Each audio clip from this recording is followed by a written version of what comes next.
Alô, comunidade das redes sociais. Mais uma vez aqui para tratarmos de mais um tema. E hoje eu vou falar de dois filmes que eu assisti recentemente. Não tenho tido tanto tempo assim para assistir filmes, mas vi dois filmes. Um se chama Infiltrados na Clã e o outro filme é Uma Boa Ação.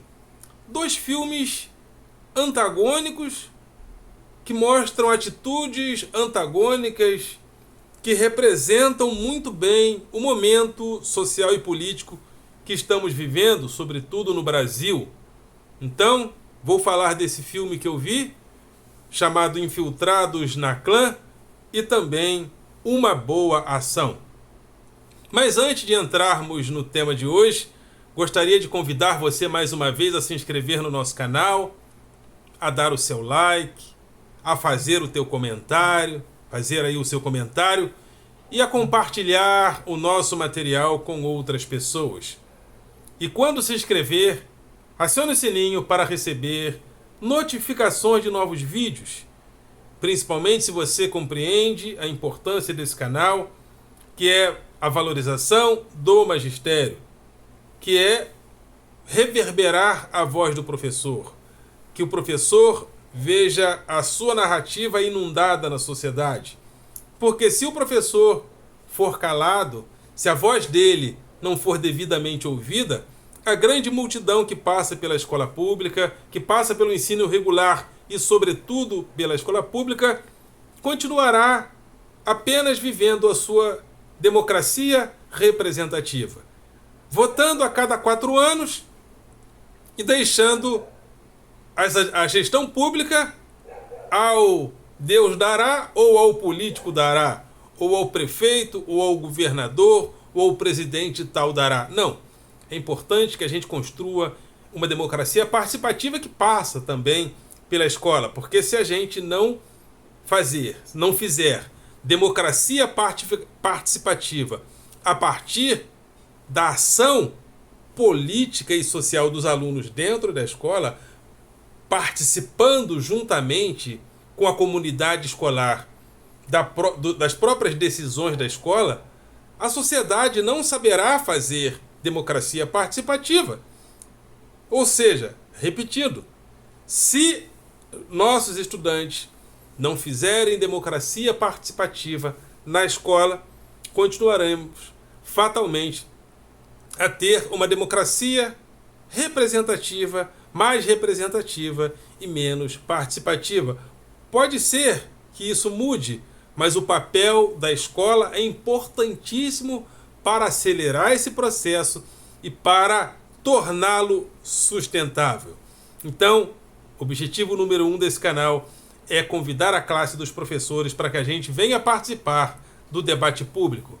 E o objetivo número 2 desse canal é dar combate ao pensamento binário, não só nas redes sociais como na sociedade.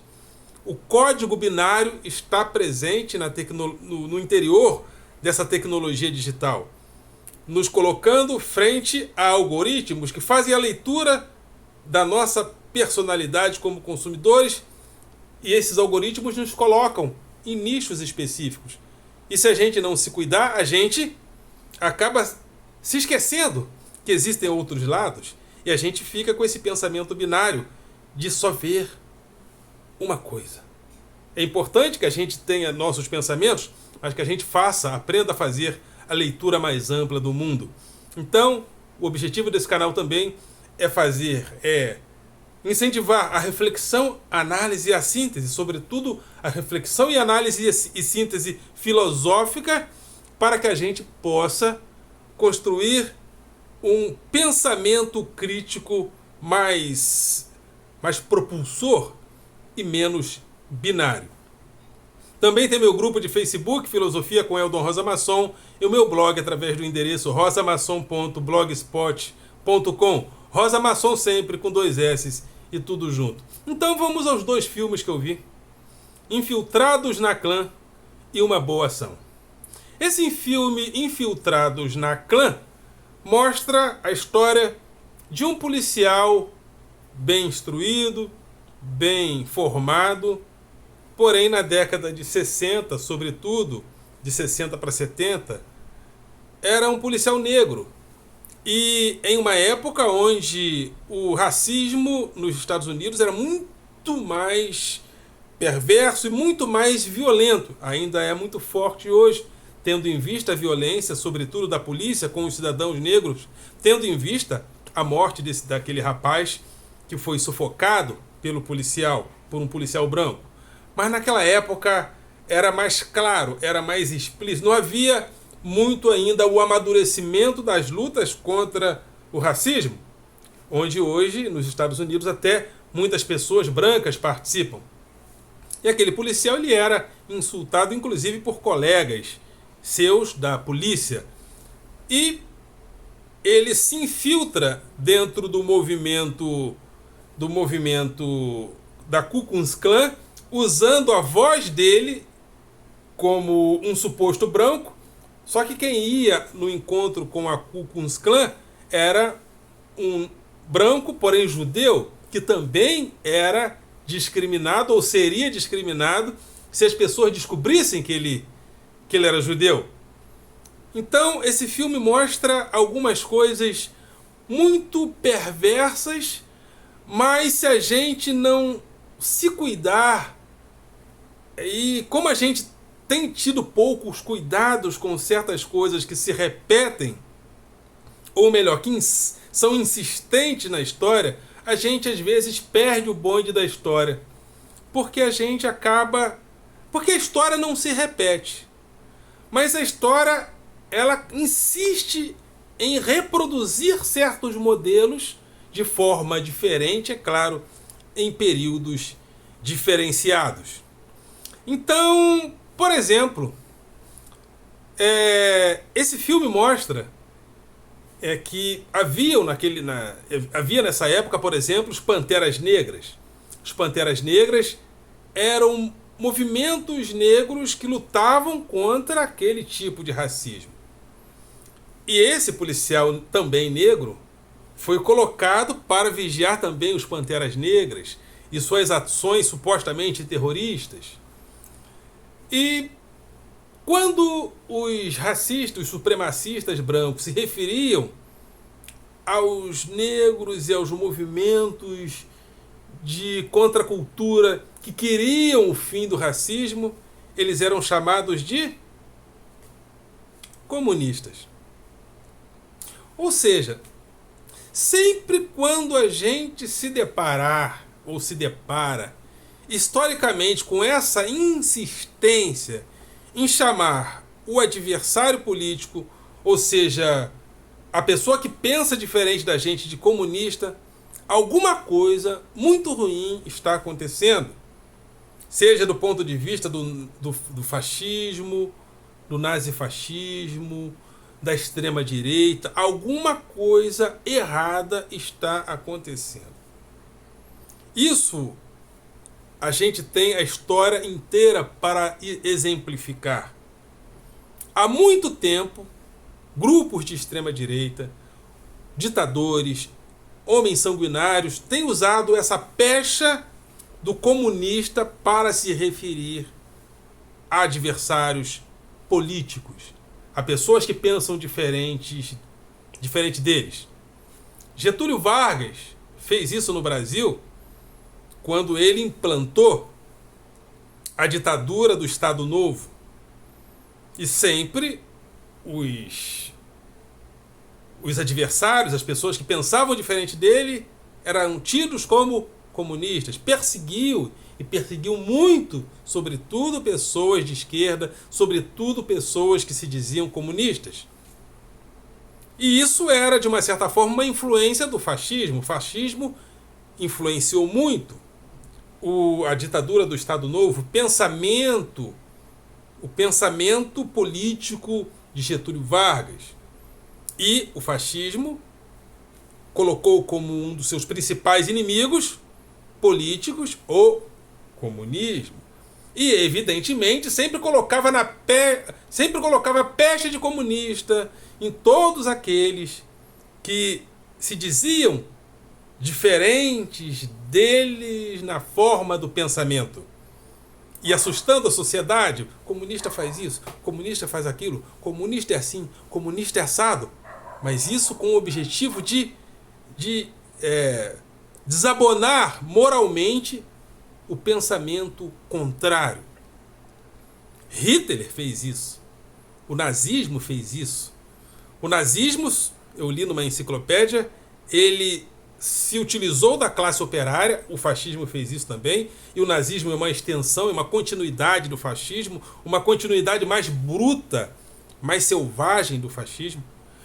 E Hitler também, ele se organizou, se utilizou da classe operária, se utilizou dos movimentos sociais, inclusive sindicais, mas ele só pode se colocar como supremacista mesmo quando a esquerda começou a ser eliminada do partido nazista. E quando isso aconteceu, Hitler foi colocando cada vez mais as suas garras para fora. E todo tipo de adversário também era chamado de comunista. O marcatismo americano fez isso também. O marcatismo lá, que viveu até, principalmente, da década de 30 até a década de 50. O marcatismo tinha esse lado perverso de perseguir pessoas, colocando nelas a pecha de comunistas. Ou seja, de uma certa forma, é um namoro do fascismo em relação à própria política americana. Também o franquismo fez isso, o Salazar,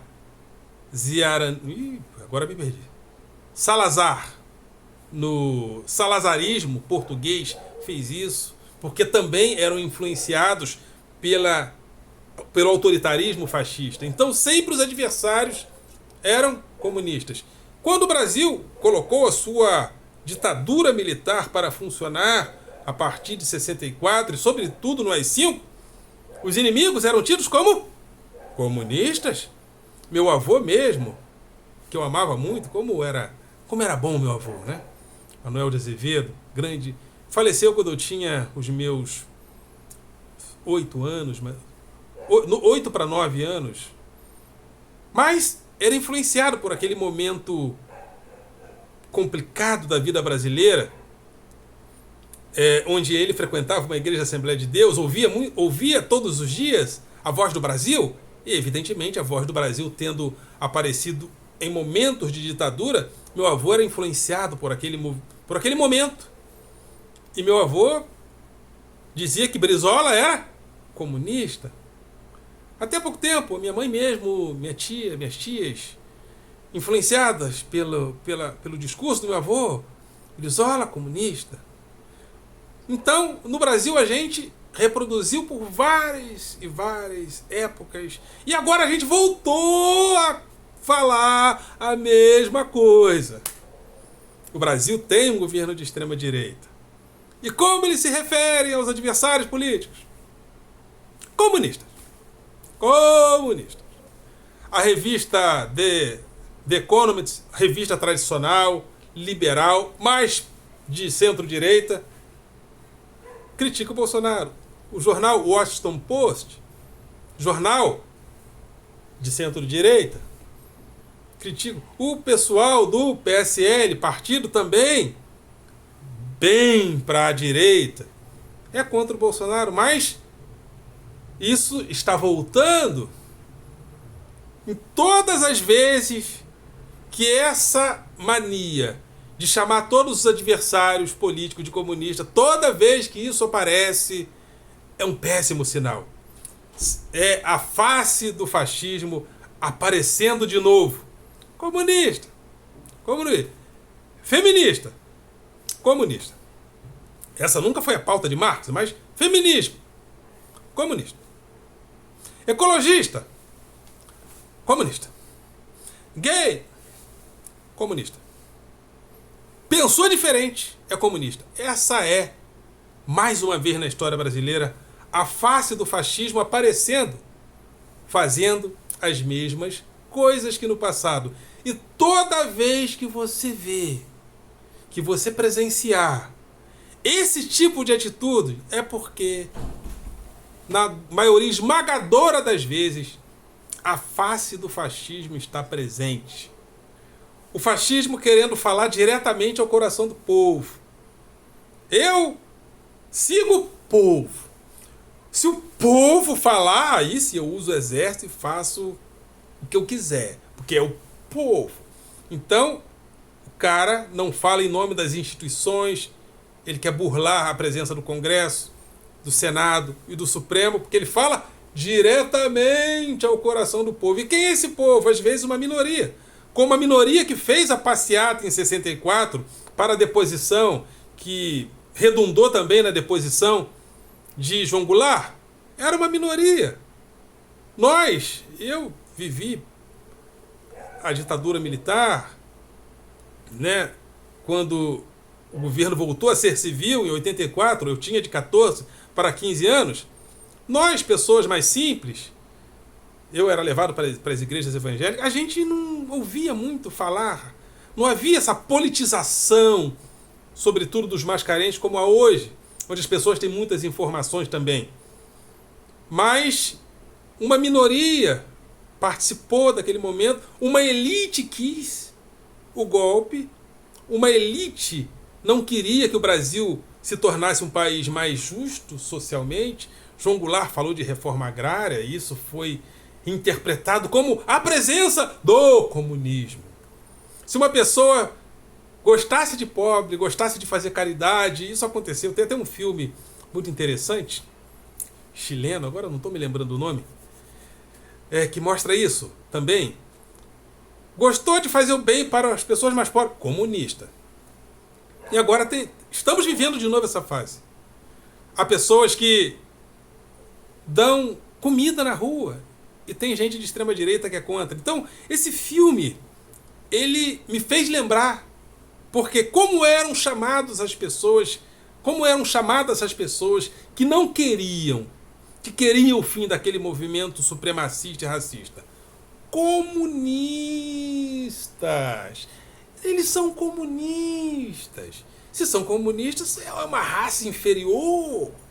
Está havendo de novo esse tipo de movimento. E é uma coisa que por mais que esse governo esteja perdendo credibilidade, popularidade, quando essas coisas elas infestam-se numa sociedade, sobretudo através das redes sociais hoje, depois é difícil, demora um tempo enorme para a gente se curar de certas influências dessas coisas.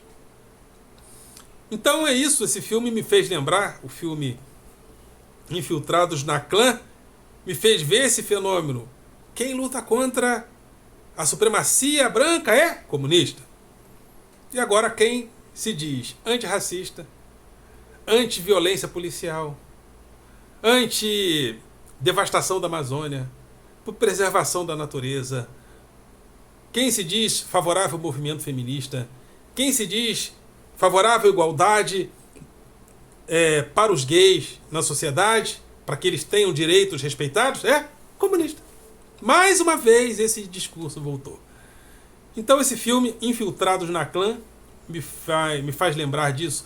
O outro filme que eu assisti foi um filme que me fez chorar, sinceramente. Talvez porque a gente esteja vivendo um momento tão complicado que um filme que coloca a solidariedade de uma forma mais explícita faz a gente se comover. A gente eu que sou de esquerda, né?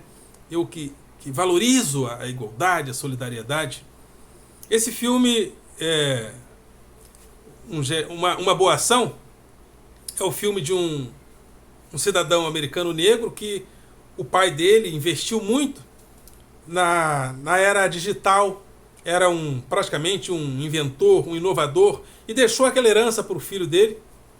E o filho dele conheceu, incidentalmente, uma faxineira que varria o prédio que ele era dono, da empresa que ele era dono à noite, e ele começou a, quase que incidentalmente, a ter contato com as dificuldades daquela mulher, com a filha dela. Ela chegou até perder a guarda da filha. E ele, em solidariedade, acabou construindo uma creche na empresa dele para que a menina ficasse à noite, que a menina tinha que ficar lá, ela não tinha onde ficar, não tinha com quem ficar, ele construiu uma creche, depois ele acabou cedendo uma casa da empresa para que ela não perdesse a guarda da filha, porque a filha foi levada para um abrigo até que ela tivesse uma casa, e ele cedeu. E não é porque ele queria pegar ela, porque ela inclusive fazia alguns investimentos nele, queria fazer massagem nele, às vezes na empresa, ele fugia, ele falou, não, isso não é adequado e tal. Depois eles acabaram se envolvendo, mas o filme demonstra muito a solidariedade. O filme, sinceramente, eu nem deixei a minha esposa perceber que eu estava com vontade de chorar. Realmente o filme me emocionou bastante, porque nós estamos vivendo um momento um tanto quanto difícil, e a solidariedade me toca hoje muito mais profundamente.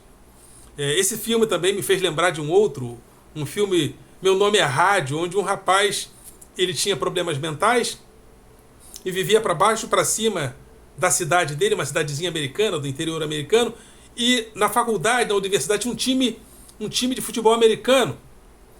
E o rádio, esse rapaz, que era chamado de rádio, porque ele vivia ouvindo um rádio, né? E o professor, e havia um técnico de futebol muito bem sucedido, porque o time de futebol que ele treinava da universidade ganhava todas.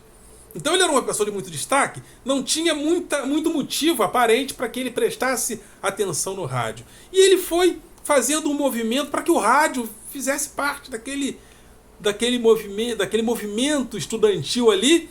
E nos jogos o rádio agitava a torcida. Depois as pessoas começaram a gostar dele, porque às vezes o que falta é a proximidade.